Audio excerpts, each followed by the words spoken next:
¡Quieto todo el mundo! Esas palabras, seguidas del estruendo de los disparos, fueron las que helaron la sangre de toda España. Un teniente coronel, con la pistola en la mano, acababa de asaltar el mismísimo corazón de la democracia.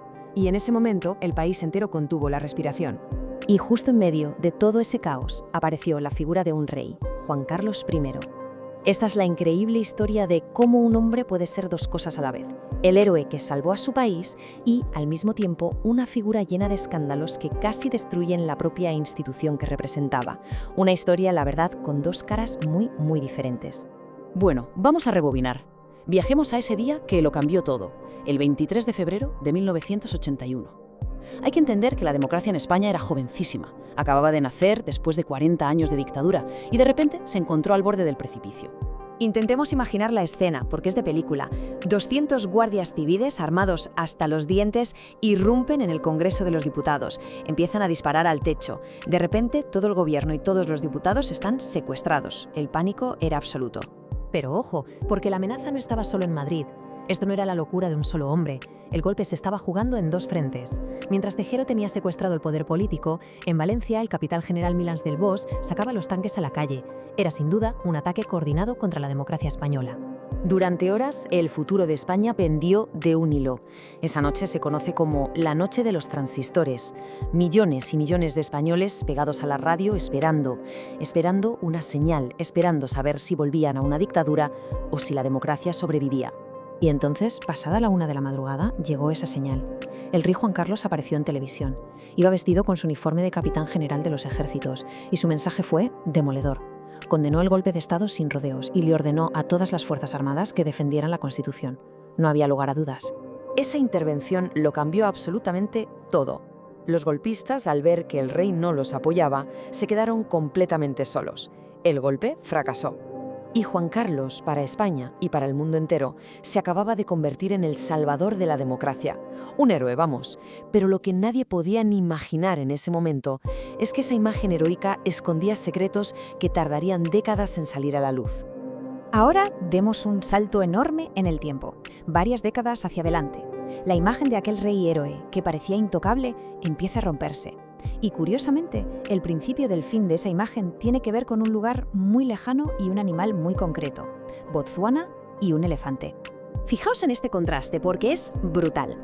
A la izquierda tenemos al rey que salvó la democracia en el 81 y a la derecha al rey cazando elefantes en 2012. ¿Y qué pasaba en España en 2012? Pues que estábamos en medio de la peor crisis económica en décadas, con un paro juvenil que superaba el 50%. La indignación, claro, fue total.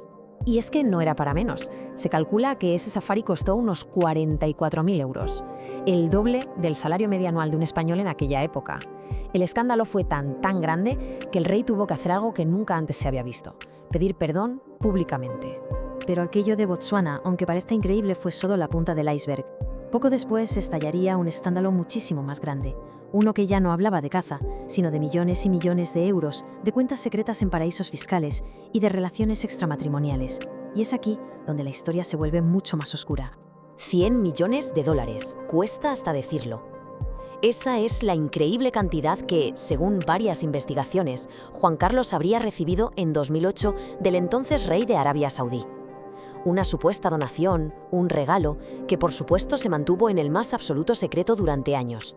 Pero la cosa no acaba ahí. De esos 100 millones de dólares, el rey habría desviado una parte enorme, 65 millones de euros. ¿Para qué?